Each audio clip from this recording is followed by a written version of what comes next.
Welcome back to the Engine Performance Expo, and we've got them back in the house. George Bryce, Lake Speed, Hidden Horsepower Live.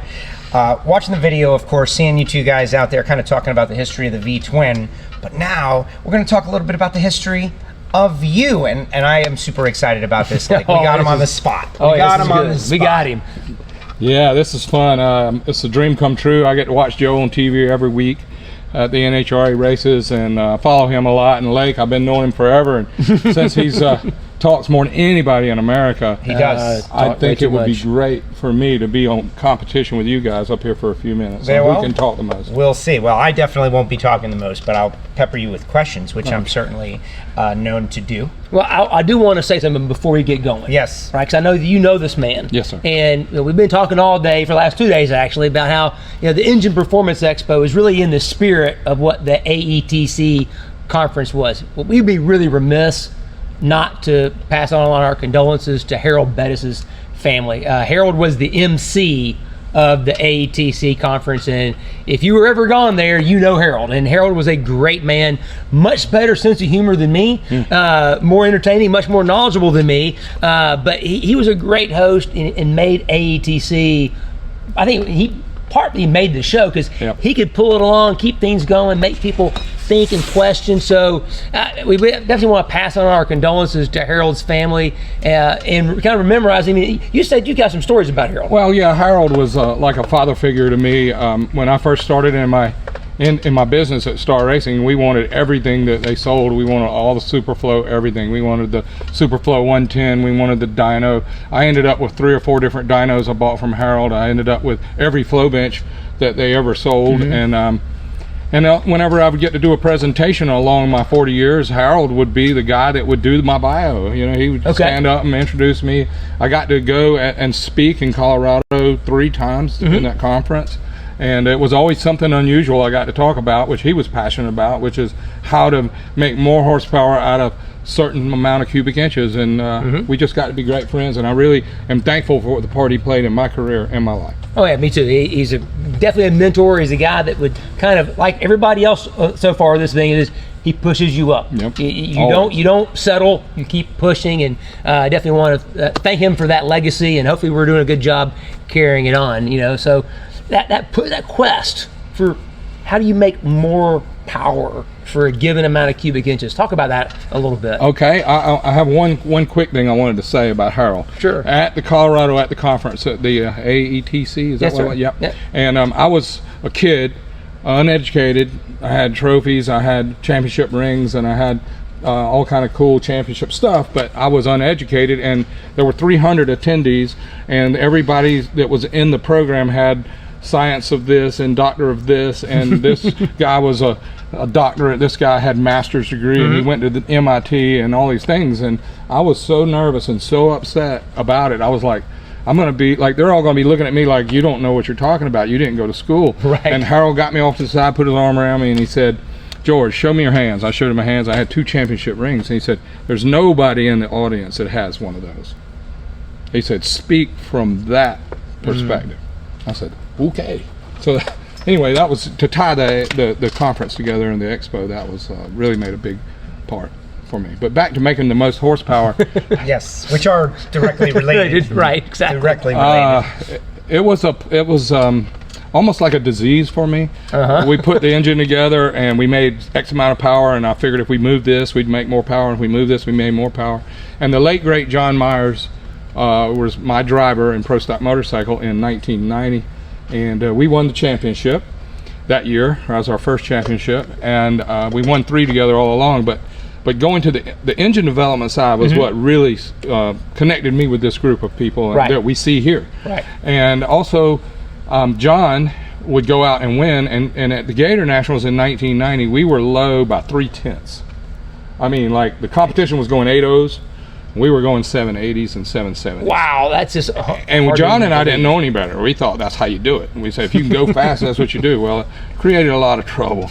And I noticed the next race in Atlanta, the next NHRA race, we had less entries in our category than we had in any time in history.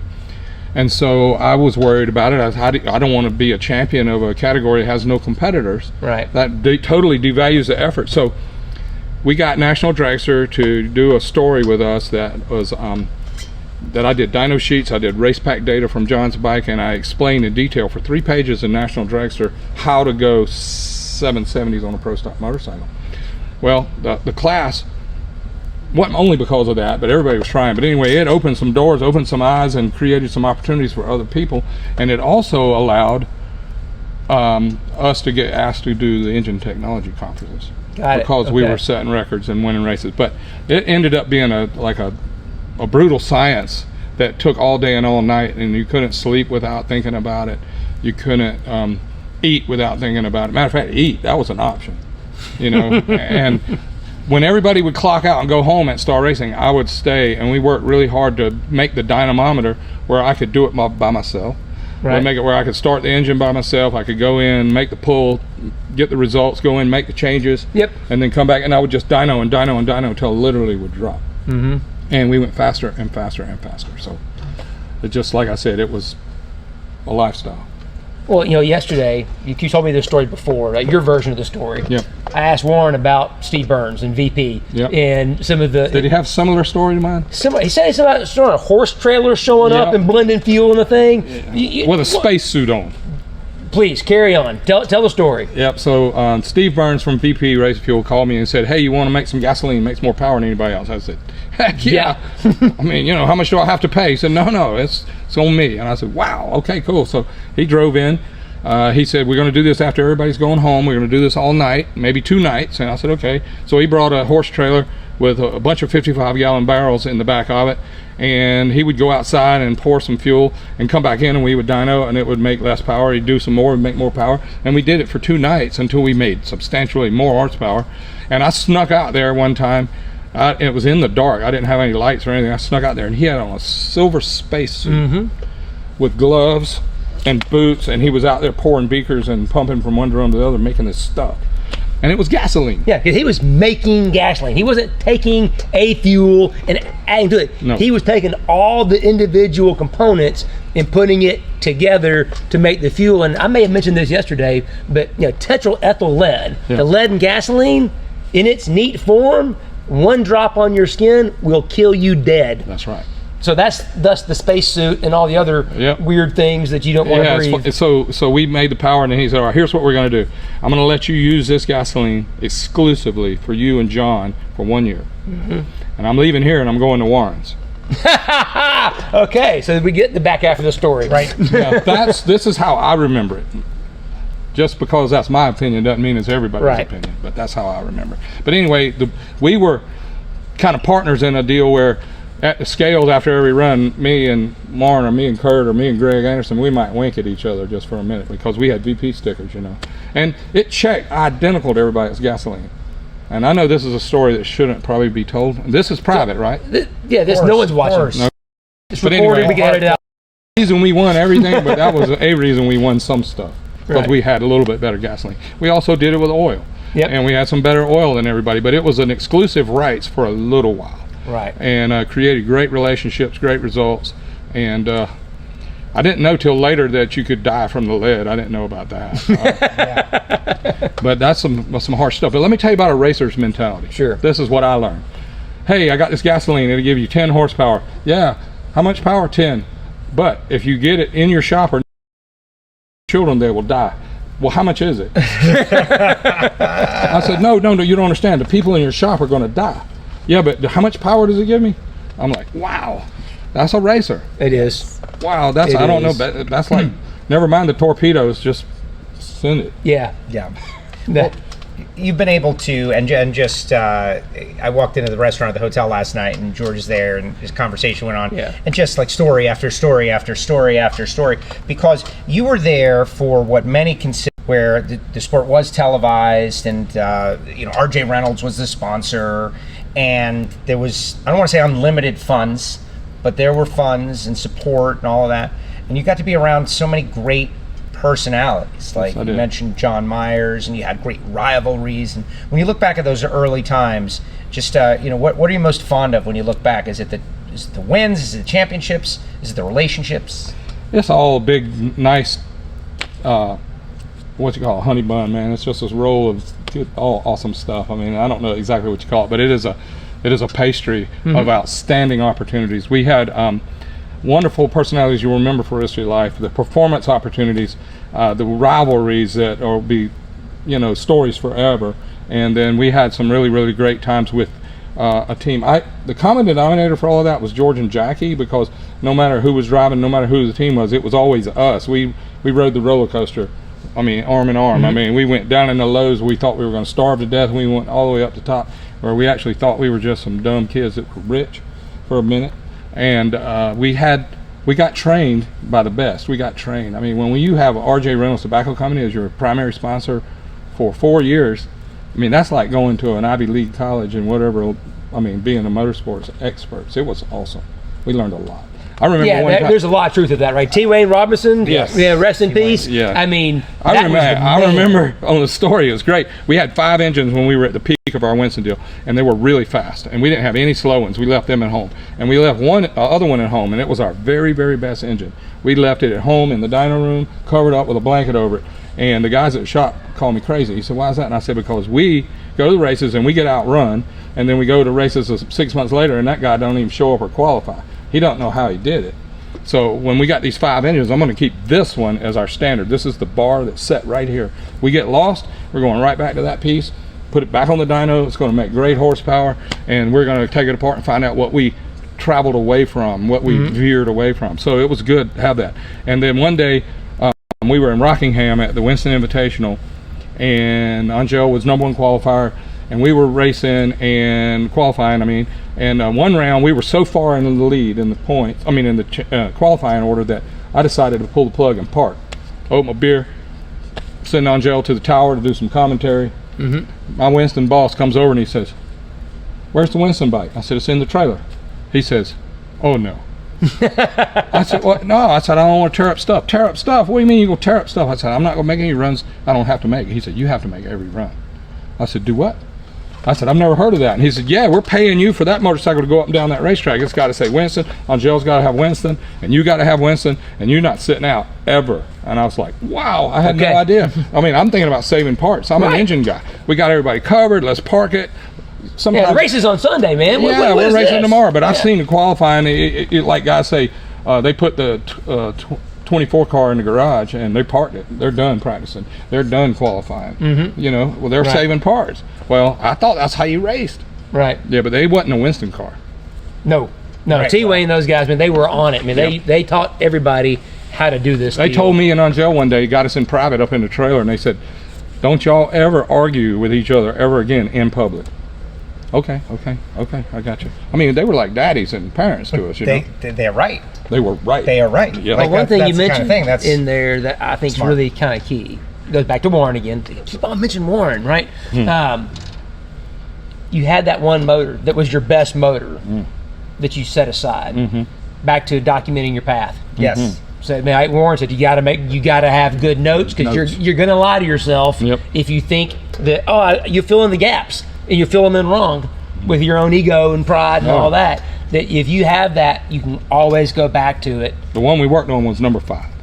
That's the one we always worked on, because it would become number 2, and then there would be a new number 5, and then we work on it. By the end of the year, they were all number 1s. Right. They were serious, and we won almost everything back then, and it was almost an unfair advantage. Now, did you ever find? I'm sorry. No, go ahead. I'm geeking over here, man. Yeah, geek. So with the 5, right, and with number 1 put away, did you ever find that they each had their own appetite for what they wanted that would make them run better? Great question. They were like children. One likes vanilla ice cream, the other one likes chocolate ice cream, and I didn't try to make one want what the other one liked. I just wanted it to be awesome. So we had to learn. Listen to that. Because each one of them wants the different stuff, and you give them what it wants in order to win. It's just like the engine. Warren's got 8 cylinders, and most of our engine builder friends do everything they can to make each cylinder exactly the same. CNC stuff is awesome for that. Precision measurement is awesome for that. All these cool equipment that we sell to make everything the same. Well, they don't always need to be the same. They need to be the best. And when you have a tug of war, or you're pulling a rope and you got a team, you don't want all the people pulling the rope to be the same. You want them all to pull the hardest. And so what we learned to do was we to make every cylinder pull as hard as it could, so that at the end of the day, the tire would see more power than the other guy. Right. And it was a lot of times, like right now, the latest Pro Stock bikes out there now, Pro Stock motorcycles, each cylinder requires a different circumstances to go the best it can go. Okay. Yeah. And let me say real quick about all this equipment and CNC. My era was really before we had CNC equipment. Sure. And my guys would ask me at the race, "Where's your best engine?" It's at home. What? Why is your best engine at home? I say, because I want to keep it there so I have a standard to work off of. It's like that 1-inch standard you use for your micrometer. Yes, sir. Set your mic, you set it to 0, and you know you're on 0. So that was my standard to go by. And if I didn't monkey with that one, then I could always get back to where I was. So back to that part, I was like, where you have, why do you leave that engine at home? Why don't you make all of them the same? That's it. Why don't you make all of them the same? I said, I don't know how. Right. So what do you mean you don't know how? Well, I changed something and it was worse or better, and I changed something and it was worse or better, and I changed something. And then when I finished, it ended up being good enough to go in line, but I bought a CNC machine. I'm gonna interrupt myself. I bought a 5-axis port cylinder heads. My guy, Ron, been porting heads with me at the time. 31 years he's been working there.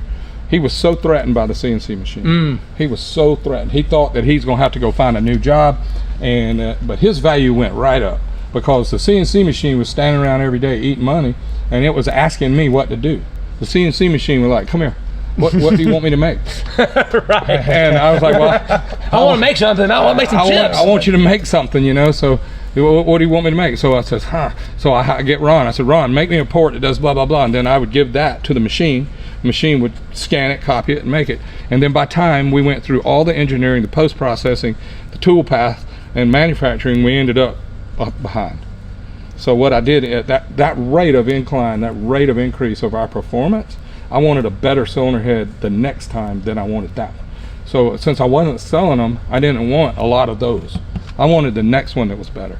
So we kind of skipped over that machine for years and years and years, because by the time we were ready to copy something, it was obsolete. That's different. Yeah. It was a different era. Right. And now if I was selling those heads now, I would want 20 of them or 50 of them, and I'd be on the phone all the time trying to sell them, doing ads and pushing it. Going back to now. Or like in the NASCAR thing now, you had 16, 20 engine builders. Now you got 4. That's right. They have to have that technology, because even if they change the design in 3 weeks, you still have 30 cars to take care of the next 3 weeks. That's right. And they have to be more consistent. I had one client, and it was Winston. There you go. And I had to please them with what we had. And every piece was hand built, because every piece was a stepping stone to the next piece. Right. Tremendous. And a conversation that I think is important to have, because not everybody grows up around motorcycles, right? Like the car is maybe more mainstream. The motorcycle mentality, lifestyle is its own thing. But on the drag strip, the bikes have always been, I feel like, welcome. And there is a connection between like Pro Stock car and Pro Stock bike. And while the engines might be different, you already mentioned it. There's shared technology, shared information, and shared relationships. Talk a little bit about that when you and John Myers were out there. Some of the like what was that like as you were trying to appeal to some of those Pro Stock car fans? Well, the guys that were savvy were looking for an advantage, as always, and the guys that are winning in every venue has something to share. And when I was winning, I would want to go over, and I wanted Warren to help me come up with some ideas. And Warren and I never really hit it off as much as I admired him and looked up to him and his family. I was in a lot of the places they were. I mean, like Scales, Fuel Check, Winner's Circle. In the barn, we'd share a Budweiser and Winner's Circle. I mean, we weren't always like doing conversations, but we sure occupied a lot of the same spaces. And I was such an admirer of their work. They'd work like we do. They were not trying to sell something. They were trying to sell themselves to whoever. They were trying to win trophies, and they were trying to please their sponsor. So I could follow that idea. But the Pro Stock car guys, like one time in I think it was in '96, we had the first WeGo wideband. It was a lot of money. I think the little LED thing that converted it into paper was $15,000 for one WeGo sensor. And we hid it in John Myers' motorcycle between the belly pan and the floor in there, and we hid it, and nobody knew about it. And one day, let's see, Jim Yates came over just to say hi. Yes. And I showing him the race pack data, and it looked just like a Pro Stock car data. 5-speed, clutch, engine, RPM. I mean, the race pack had no idea what vehicle it was hooked to. Didn't know if it was number one qualifier, didn't know if it was a car or a motorcycle. It just had output, and it had a language we could look at. And we compared notes on how to tune. He says, "What's this line?"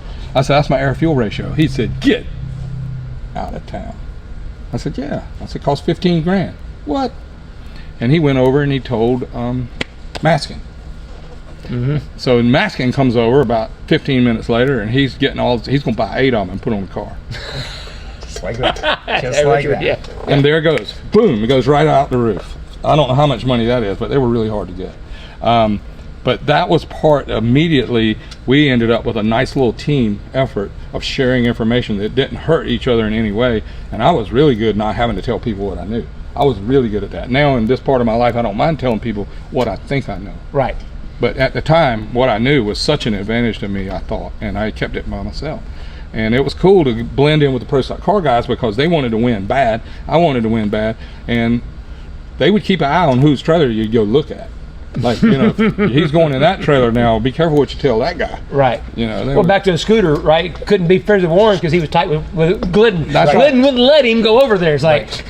I called up Scooter one day, and I'm out of school on this, but I called him up and said, "Man, I need some cams for my race program." He said, "Okay, sounds great."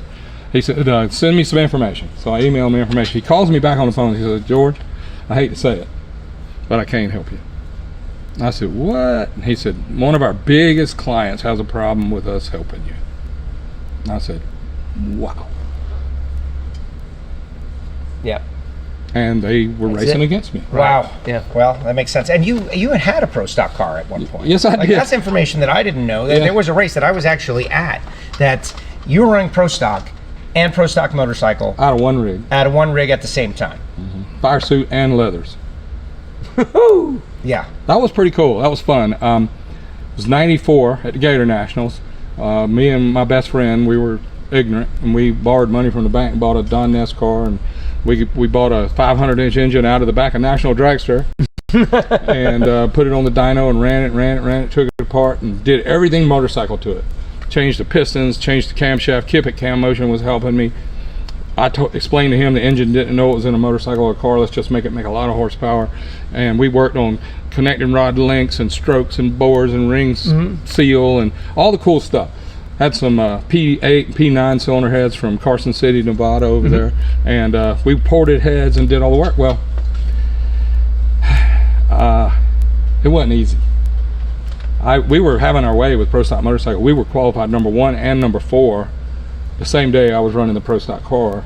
And I had to run the bike down the track, get to the end of the track. Earl met me on a scooter. I pulled my leathers off, put my fire suit on, got on a scooter, left the bike, peeled out to the staging lanes, first car in Pro Stock line. Okay. Fire suit on, get in the car, pull down the fire, strap in all the belts and everything, go up and make a run. Eventually, after 4 or 5 races, I finally ran close to the field, but I never got qualified in an NHRA race. So I was a back marker. I was an also ran 30-something cars running in Pro Stock. But that in 95, I ran a Pro Stock car at the Super Bowl testing in Houston. And Warren was going 16, Bob Glidden went like 15, and Dodge Boys went like 15, and I think I went a 28. So that was the peak of my Pro Stock deal. But I'm gonna tell you something, then. We've never worked that hard in our life. And the funniest story about Earl Snyder, who was my partner at the time and my best friend in Americas, he was really smart. I mean, really smart. So we got the first time we built it, and it made like 1,200 horsepower on the dyno. We were so excited, turned it 9,000 RPM in our own shop. And I said, "Wow, Earl, that thing held together." I couldn't believe it. I was expecting parts to come through the wall, you know. I'm working on John Myers over on this dyno. He's working on the Oldsmobile on this dyno. And so I'm pulling the lever on both of them and trying to keep my thoughts straight on which one I need to tune on next. And I looked at Earl and I said, "Earl, how many V8 engines have you ever built?" And he said, "Let's see, this one and the next one will be both of them."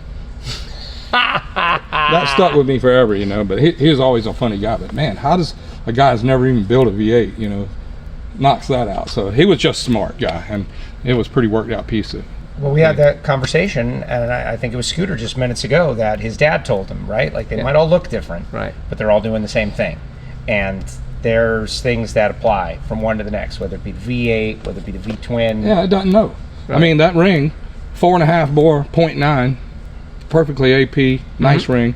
We buy it, and you get it, and I open it up, and I look at it, and I say, "You're going in a motorcycle." Yeah, so you need to behave differently today. And the ring says, "What?" I said, he said, "I'm not going in a big block Chevrolet." "Nope, you're going in a motorcycle."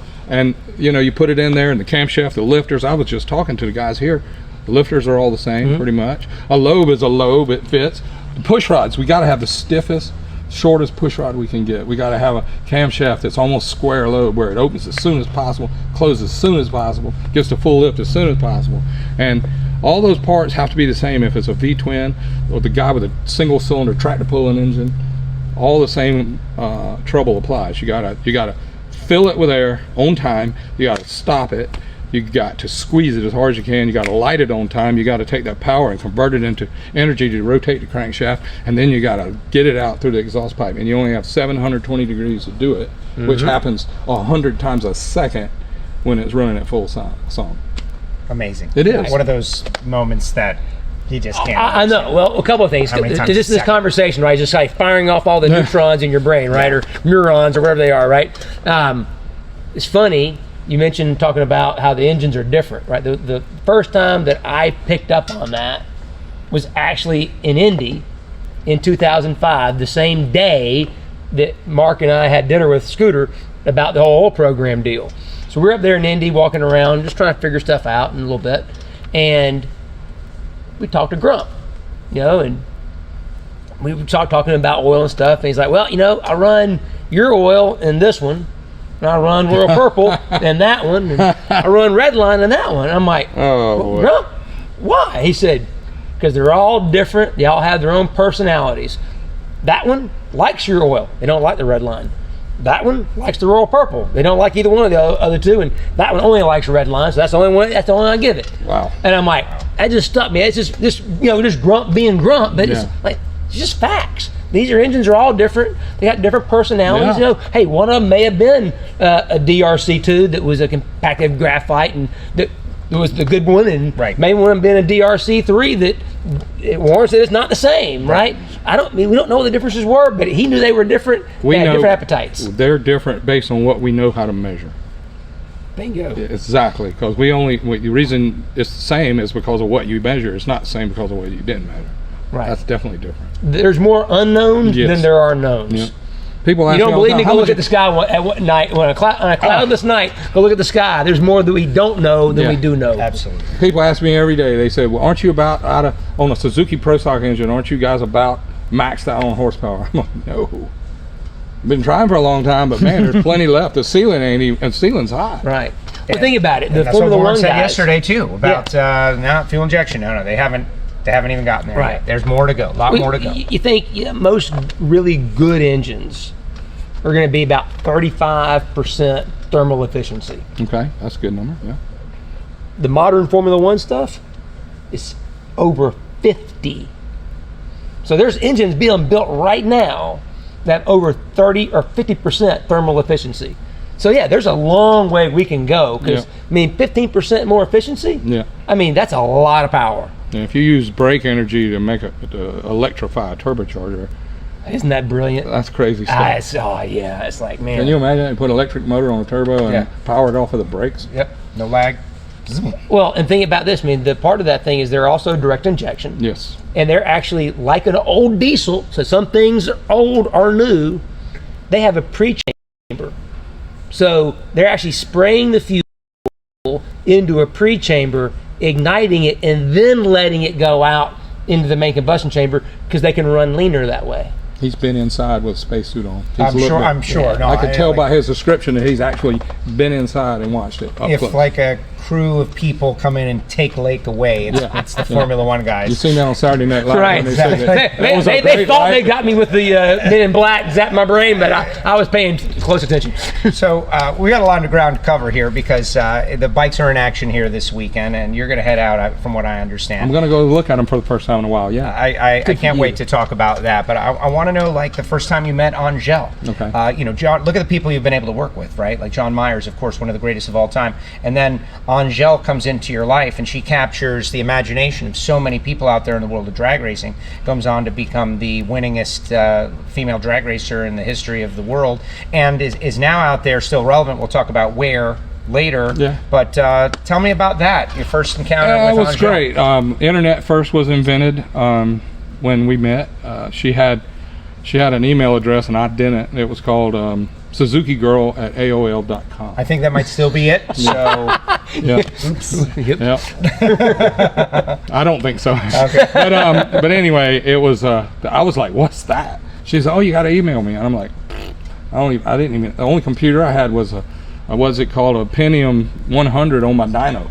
You know, that's the only computer I had. So we got connected and talked, and she's like, I want to race pro stock motorcycle. And I'm like, wow. I mean, she was the thing that wouldn't go away.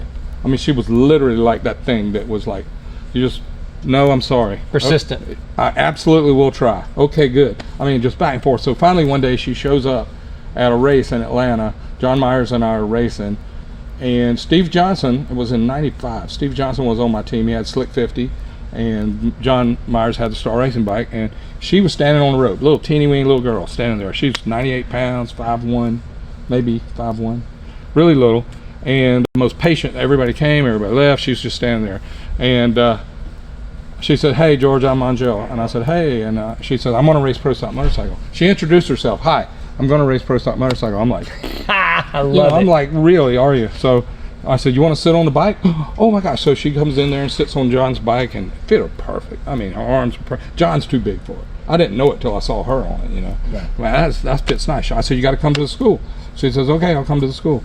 So she calls up Frank Hawley's drag racing school. I was very fortunate that I got to teach the motorcycles for 23 years. Oh, wow. At the drag racing school. So I got first round draft pick of all those cool people you name. Oh, that was They all really come good, to the yeah. school. They would go out there and they'd flop around like a fish out of water. I wouldn't ask them nothing. I'd just say, great.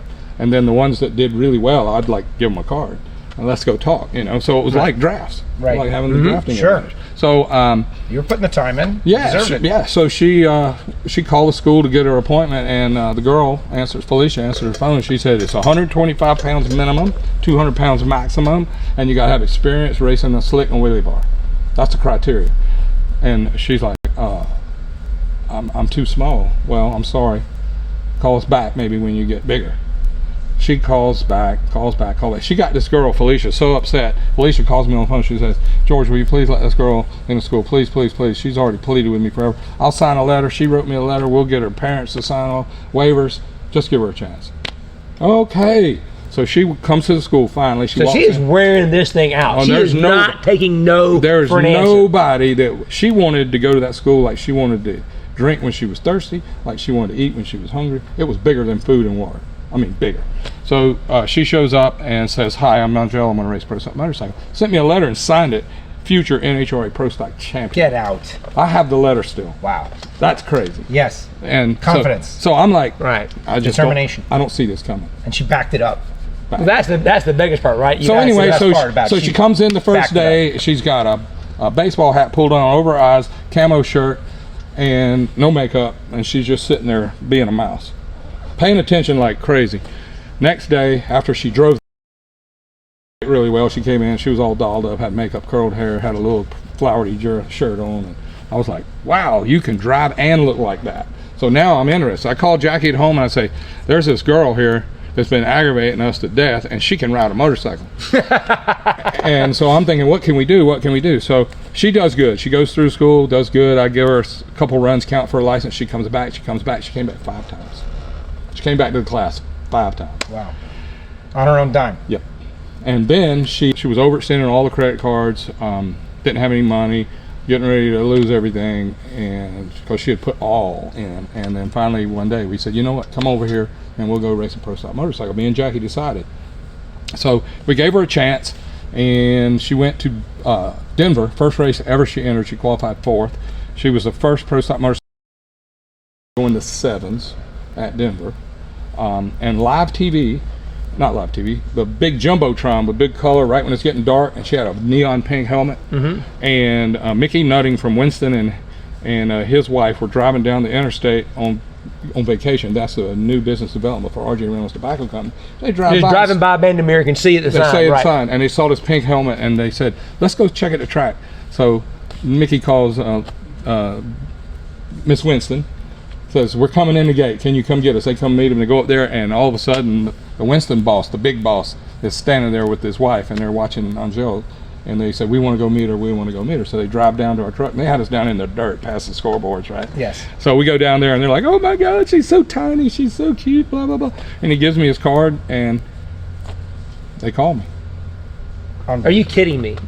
They're driving down the road on vacation. True story. See the pink helmet on the Jumbotron, and say, what is this? And it was a perfect time for her to be nice too. Yes, I would imagine. And so. me too. Yes, best behavior. But anyway, the rest is history. So Bob Fry calls me Monday morning in the on the phone in the motel, and he says, George, here's a phone number you need to call. This guy talked to me all about you on the airplane today. He's flying back to Winston. So I'm like, okay, call him. So there you go. All right, it is unfortunate we have time constraints. No, we don't. Stop it. No, we gotta keep going. But we didn't talk about the John Myers, Darrell Alderman car swap. Oh my gosh, what a great thing. Give me a rapid fire version of that. All right, so John Myers was winning the championship on the pro stock motorcycle. Darrell Alderman was winning the championship in the Dodge, and me and Dave Hutchins were buddies at the races in the stage lane. Same thing, shared winner circle a lot. Put a deal together, said let's swap. Darrell thinks he can drive anything. He's a cocky guy, he's got motorcycles, he's fast. John says I can drive a pro stock car, no problem. So they will argue about it all the time. Well, they both won the championship. We go to the awards ceremony, the banquet, it's great, we made a plan. Let's go to Warner Robins Dragway December on a beautiful day, and let's do it. So I told National Dragster they came. They sent the Diamond P Sports guys. Tom G was there with his crew. And it was Nashville Network, Diamond P, I don't remember who it was. But anyway, we did the deal. Darrell put my leathers on, John put on Darrell's fire suit, Darrell got on the bike and did a perfect burnout. He went up the starting line, floored it, popped the clutch. Both hands came off, handlebars, both feet. He looked like a singular wireless icon. That's exactly what he looked like. And it's on, we got it on tape. We got it on tape, and then he lets go of the throttle, the bike goes, comes to a stop. He catches the handlebars. He says, wow, I couldn't hardly hold on to that thing, in his Kentucky talk, it's hilarious.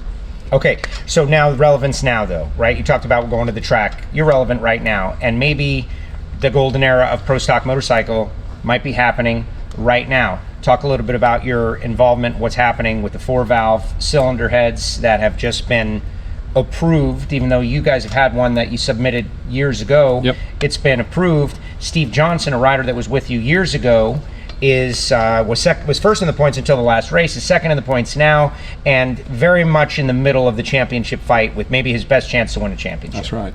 Steve's in his prime right now. It turned out that we designed a billet 4-valve head to run in NHRA to combat the Harley V twins, and we got turned down by NHRA with the design. They said we don't need another head, so we parked it and sold it to other classes and other sanctions. And then in 2019, Vance and Hines came out with a beautiful billet 4-valve head that they designed and got it submitted and approved, and it was legal for 2020. So Mitch and I and a couple other friends went back to NHRA and said, you approved that one, can you approve ours, which was 2010 to 2013. They said, okay, we'll approve it. So Chris Bostic got it, and he went out and ran really good with it, and now Steve Johnson's qualified on the pole 3 times, had 2 wins, and he's got all-time quickest ET for a Suzuki, and he's got our billet head, and it's not mine, it belongs to Mitch Brown at Monster Products, but I designed it years ago, and it's really fun now to see that finally bear some fruit. I bet, especially to have it being buried so long and for it to kind of come back to life without probably any thought of it ever having a chance to see light of day again. It's a good full circle for us to take the engine ideas that make engines work and put it into all these different venues and see them perform in every different way. And now you're quasi-retired, but you got a nice little business going. Tell everybody about it, because you know, who knows, we might have some Harley. Yeah, anybody riders that out there. races a Harley or rides a Harley or wants a faster Harley, late model new, we build camshafts for it, and I have small, medium, and large. The small one is called a 30-30 cam in reference to the old Corvette style, and then the 3/4 is the almost race cam, but it's also street cam, and then we have full race. And those are the cams we sell today while we're kind of retired. That is amazing. Oh, that also too. He's a bit of a YouTube star. So every day. Tech Tuesdays. Tech Talk Tuesday. Yeah, exactly. 115 weeks in a row. Bingo. Never missed a week out of 100. That's over almost 3 years now. That's incredible. I'll do some math. Anyway, I talk about all this engine stuff and what people ask me about and want to know about, and I do it at 6 o'clock Eastern every Tuesday. And I watch from time to time, and that's how you do it. You got to do the show. You have to do the show. They got to count on it. Yes. Yep. And also, I'm doing it for free because I've been gifted my whole life with all this great opportunity and all these great chances, and I like sharing all that so that somebody in the future maybe will pick it up and run with it. Exactly. It's our chance to give back, right? That's right. We've been given a lot. All these guys here made me sweat. Yes. And it's a little warm in here as well. George, thank you so much. Yes, sir. Appreciate it. We'll see you at the track this weekend. Thunder Valley Pleasure. Nationals. I love it, George man. will be out there.